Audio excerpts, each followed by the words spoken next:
Hi everyone, welcome to JOANTalks, and I'm your host, Joan Liu. My goal for this podcast is to focus on putting together the knowledge and science relating to your health, fitness and nutrition that is easily understood and accessible by everyone. Without further delay, this is today's episode. Hi, welcome back. This is Joan. Last episode, we spoke about how important it is to have a goal in our exercise program simply because it's important to train with a purpose. So today we will look at the first pillar of health, and that is the cardio pillar. Okay, and that is our cardiorespiratory fitness. Every one of us is an athlete through our life, and each of us need to think about bringing out the best of ourselves, especially in the final 10 years of our lives, since we should be treating life as an athletic event. Okay, we have our goal for ourselves and our own lives. How do you want to move in the final 10 years? We will all prefer to be mobile and perform our daily tasks efficiently. First, we look at your peak aerobic performance, and that is usually termed VO2 Max. Now, VO2 simply means ventilation rate of oxygen, and VO2 Max is what is the maximum ventilation rate of oxygen. It simply refers to the maximum amount of oxygen your body can absorb and use during exercise, and it is a measure of your aerobic fitness level. So if you are looking to improve your aerobic fitness, you might consider maximizing your VO2 max, which we also call your oxygen uptake. We also look at aerobic endurance, and this means your ability to sustain work over time. Now, the time domain doesn't really matter in terms of how fast you're going. It is about how long you can sustain the work. Can you walk up the stairs readily without gasping for breath? Can you spend the entire day at Universal Studios and still feel great at the end of the day? Okay, going back to VO2 max, a high VO2 max can be a good predictor of your athletic performance, especially if you are a runner or a swimmer. The VO2 max amount can also act as a benchmark to track your own progress as you improve your athletic abilities, or you're just trying to keep your VO2 max at a certain level to maintain your performance. No doubt, oxygen uptake is more frequently used for athletes, but it's not solely just for athletes. It is a way to determine each and every of us, our cardiorespiratory fitness, and medical professionals can use it to determine your heart and lung health too. So everyone, no matter what the fitness level you are at now, should try to increase our own cardiorespiratory endurance. A higher VO2 max is associated with a lower risk of death. You can get a sense as to why VO2 max decreases with age when you think about the three things that contribute to VO2 max. Firstly, our maximum heart rate, and that is a huge contribution to our cardiac output. So what does all these terms mean? So cardiac output is defined by the volume of blood being pumped by the heart per unit time. This measures how well your heart is working. It is a product of your heart rate and stroke volume. Stroke volume is the amount of blood pumped out of the left ventricle of the heart during each heartbeat. So the cardiac output is the heart rate times stroke volume. With each beat of the heart, you are pumping that stroke volume out around the body, and that's a big part of what's delivering oxygen to the muscles. Our maximum heart rate declines with age and is reported to be dropping linearly each year. Right? Number two, of course, lean body mass is a contributor. And number three, then that comes with your cardiovascular training. So all these are very important factors. So the next question would be, what is considered a good VO2 max value?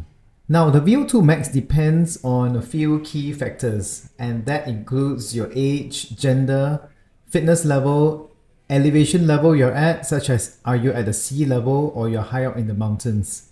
Some of these factors, such as age and sex, are uncontrollable, but the majority of your oxygen uptake depends on your fitness level, which can be managed.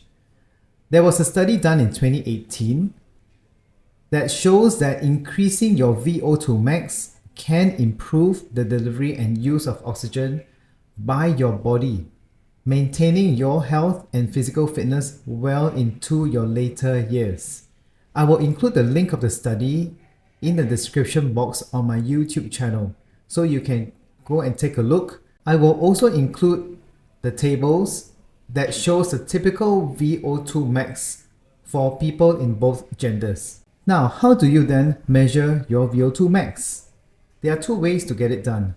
The first way is through maximal exercise tests. And these tests are used to measure VO2 max when you are exercising at your maximum effort. These tests are usually done in a lab or a testing center. The intensity of the activity will be slowly increased until you are exercising as hard as you can.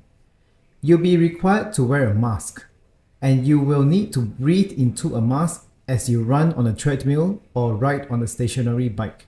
You will also wear a heart rate monitor. The mask is hooked up to a machine that measures your breathing rate and how much oxygen you are taking in and how much carbon dioxide you breathe out. The entire test normally lasts between 10 to 20 minutes. The next method to test a VO2 max is what we call the submaximal VO2 max test. This is when you can't get into a lab. You can estimate your VO2 max with a simple walking test, which you can do at home. For instructions on how to do the test on your own without the use of gas exchange equipment, I will include the link as well in the description box for your reference. But this test won't be as accurate as the lab testing. However, it does give you a basic idea of your fitness level. You can do this test with or without a treadmill. Now that we know our VO2 max levels, the next question would be, how then can we increase our own VO2 max number?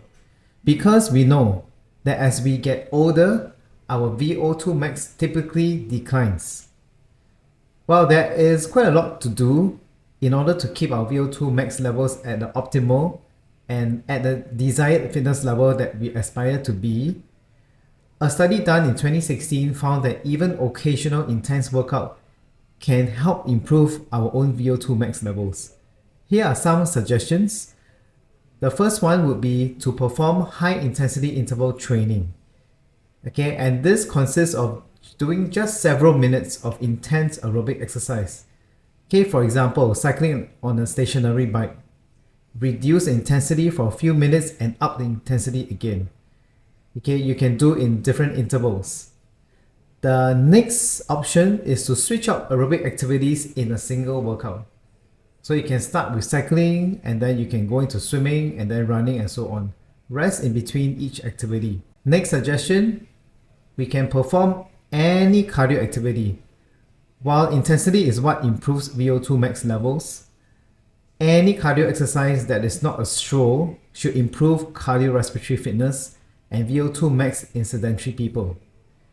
Now, just by leisure walking will not do much for your VO2 max level.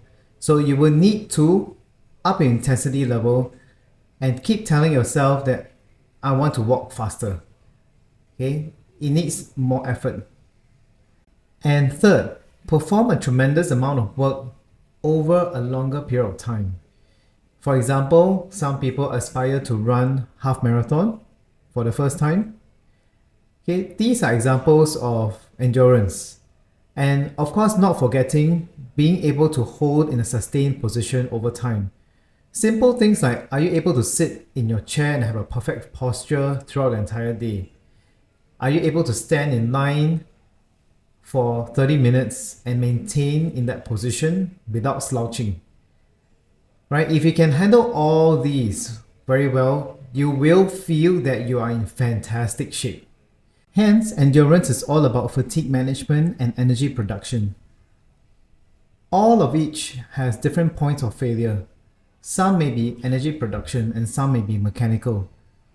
You would want to improve all of them. A good way to improve your endurance would be the Zone 2 cardio training. I'm sure some of you have read what is the Zone 2 cardio training about. It's just at different zones of our heart rate, and Zone 2 will mean within 65 to 75% of your maximum heart rate. So how do you calculate your maximum heart rate? You take 220 minus your age.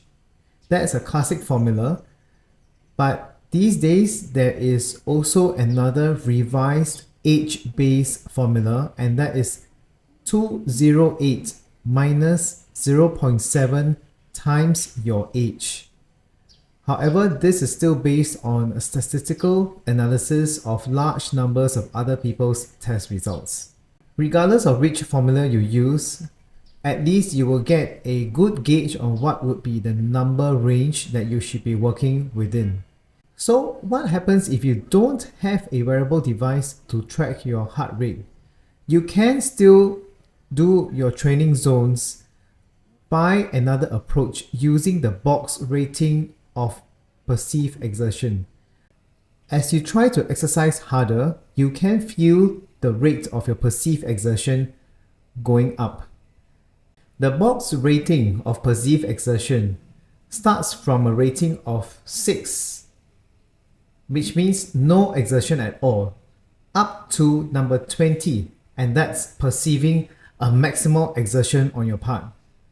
So I would suggest that you exercise at the level of 12 to 14 on the box scale, because that will suggest the physical activity is being performed at somewhat hard level, and that would be the recommended intensity if you want to improve your endurance. Now that we know about VO2 max and endurance, so of course the next question is, what would be the mode of exercise to do? Now I would suggest that it should be something that you are comfortable doing it on a consistent basis. You should avoid too much eccentric loading. What I mean by that is by running downhill or running down the stairs. So you should be picking something safer where you can focus on your own posture and your breathing.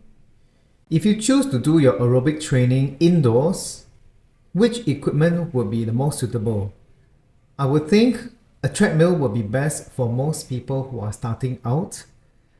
As for stationary bike, it may be good for some, but there are also many people who may not be able to support the posture and neck over a prolonged period of time if they are to sit on a bike. The rowing machine is also another choice. Rowing is a great exercise, but it is also a very technical movement. If you don't have the right technique, you may end up hurting yourself if you're on a rowing machine for 45 minutes. Typically, I would suggest that you do your aerobic training on a treadmill because it is more accessible as compared to the other cardio equipment. Beginners can estimate the right pace on a treadmill.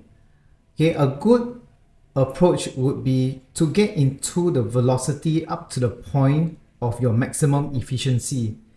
And that is the point that you know, if you are past that, you feel like you want to start running. So that would be considered as your maximum point. However, you do not want to start running there and then because the impact of your body weight up to the knee will be very different when you start running. So at the start, you will just want to stay at that maximum point without hitting into a run. Once you get to that maximum point, you will want to stay there for a while and gradually to increase the gradient of the treadmill as you feel that you're able to manage. So basically, when you first start doing the Zone 2 consistently, you will see improvements in your efficiency, and your threshold at the Zone 2 will improve with time. If you have not been working on your cardiac fitness as you should be, it would be a good time to start now. Thinking ahead, when you are 90 years old, will you be saying to yourself, I wish I had less muscle. I wish I'm less strong or I'm less fit. I wish I cannot walk so far. I do not think that will be what you are saying to yourself at the point in time. Hence, training is very necessary now to maintain your best VO2 max and strength throughout your life. We have come to the end of this episode on the cardio pillar for health. In the next episode, I'll be covering on the strength pillar. Meantime, if you have any questions, you may leave a comment below. Thanks for listening, and I will see you in the next episode. Bye!